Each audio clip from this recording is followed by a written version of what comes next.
तो टॉपिक शुरू करने से पहले बिहार की कुछ विशेष बातें। दोस्तों, हमारा बिहार देश के उस राज्य की गिनती में आता है जहाँ से सबसे ज़्यादा ब्यूरोक्रेट निकलते हैं। मतलब कि सबसे ज़्यादा आईएएस आईपीएस हमारे बिहार राज्य से निकलते हैं। और दूसरा खासियत हमारे बिहार राज्य का दोस्तों कि सबसे ज़्यादा लेबर भी इन्हीं राज्य से निकलते हैं। जितना भी वर्किंग क्लास लेबर क्लास लोग होंगे अधिकतर बिहार से ही होंगे। इन दो बातों से आप एक अनुमान लगा सकते हैं कि बिहार के लोग होते हैं मेहनती, क्योंकि चाहे वो लेबर क्लास का काम हो चाहे आईएएस का, इसमें मेहनत बहुत ज़्यादा लगता है। तो बिहार के लोग होते हैं बहुत मेहनती। पर एजुकेशन सिस्टम पर आते हैं तो बिहार का जो बजट है उसका सबसे बड़ा हिस्सा बिहार के एजुकेशन पर जाता है, यहाँ के पढ़ाई लिखाई स्कूल के रख रखाव पर अगर धरातल पर जाकर देखें तो बिहार के जितने भी सरकारी स्कूल हैं अधिकतर स्कूल की ये हालत है कि वहाँ पर बच्चे ने वहाँ पर भैंस गाय बांधा जाता है। वो स्कूल में एक तबेला बना हुआ है। दोस्तों, ऐसा माना जाता है लोगों के बीच कि जो सरकारी टीचर का जो वैकेंसी होता है, जो सरकारी शिक्षक जॉब होता है, ये सरकार की कमाई का एक बहुत बड़ा सोर्स होता है। क्योंकि यहाँ हर एक सीट की एक कीमत होती है।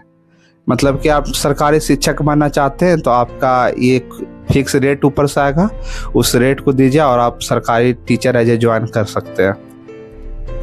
अगर आप इंटरनेट पर जाएंगे तो आपको लाखों ऐसे वीडियो मिलेंगे जहां पर कि सरकारी टीचर से कुछ बेसिक्स क्वेश्चन पूछे जा रहे हैं, उनमें वो गलती कर रहे हैं। मतलब कि जनवरी फरवरी मंथ का नाम, ईयर का नाम, वीकली जो होता है संडे मंडे, वो सब भी उनसे सही से नहीं लिखा जा रहा है। तो आप अनुमान लगा सकते हैं कि सब किस प्रकार के टीचर है। और वो बीपीएससी एग्जाम देकर आए हैं, एक अच्छा एग्जाम देकर आए, फिर भी वो के मंथ का नाम नहीं लिख सकते सही से, वीक का नाम नहीं सही से लिख सकते हैं। तो ये सच्चाई है दोस्तों कि बिहार के टीचर का बोली लगता है और उसी हिसाब से आपका नौकरी लगता है। दोस्तों, बिहार का शिक्षा इसी प्रकार से डिजाइन ही किया गया है कि मतलब कि वहाँ पर आप लेबर ही बन सकते हैं। और जो पहली बात बताई थी कि हाँ सबसे ज़्यादा ब्यूरोक्रेट निकलते हैं, ये आंकड़े दोस्तों सच्चाई है। पर ये दोस्तों जितने भी ब्यूरोक्रेट रहते हैं इनमें से कोई भी बिहार से पढ़ के नहीं निकलता है। सब देश के अलग अलग राज्य से, कोई दिल्ली से, कोई मेरठ से, कोई कानपुर से, जहाँ जहाँ आईएएस की हब होती है वहाँ से पढ़ के निकलते हैं। बिहार से दोस्तों इंडिविजुअल बिहार से रह के बहुत रेयर ही निकलते हैं कि जो ब्यूरोक्रेट बनते हैं। यहाँ के एजुकेशन सिस्टम बस यही है कि मतलब और राज्यों के लिए हम लोग लेबर प्रोवाइड करें, चीप लेबर। बिहार के जो लेबर होते हैं सबसे चीप और सबसे कंफर्टेबल, मतलब इन्हें किसी परिस्थिति में रख लीजिए बेचारे एडजस्ट हो जाएंगे, कम पैसे पर काम कर लेंगे। पॉलिटिकल पार्टी दोस्तों हर साल लोगों के साथ वादा करते कि इस बार सुधार होगा, विकास होगा, पर एजुकेशन में के मामले में यहाँ कोई सुधार नहीं होता। बस 2-4 इंक्वायरी चल जाती है, चेकिंग वेकिंग होती है, पर ऐसा कुछ होता नहीं। इंफ्रास्ट्रक्चर स्कूल का देखेंगे तो आज भी है। यहाँ कई ऐसी यूनिवर्सिटी है जहाँ से क्या आप अगर अपना कोई भी डिग्री लेना चाहें तो अगर 3 साल का टाइम है तो आपको 12 साल लग जाएंगे डिग्री ख़त्म करते करते। इतनी लेट यहाँ की यूनिवर्सिटी चलती है दोस्तों। तो मतलब यहाँ का सिस्टम, टोटल एजुकेशन सिस्टम इसी प्रकार डिजाइनिंग किया गया है कि आपको लेबर कैटेगरी बनना ही पड़ेगा। और बिहार में दोस्तों दूसरा कोई स्कोप भी है, ना ही कोई यहाँ इंडस्ट्री है, ना कोई यहाँ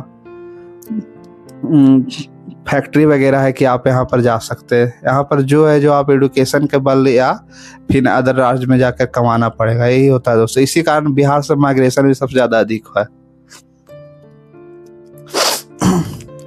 अगर इस टॉपिक को डीपली में जाकर बोला जाए दोस्तों तो ये बहुत वास्ट टॉपिक हो जाएगा बिहार एजुकेशन सिस्टम बहुत, क्योंकि हर एक सिरे पर आपको कुछ ना कुछ खामियां नजर आएगी, कुछ ना कुछ आपको वहाँ पर घूसखोरी भ्रष्टाचार का बहुत बड़ा रूप दिखेगा, खासकर एजुकेशन सिस्टम में।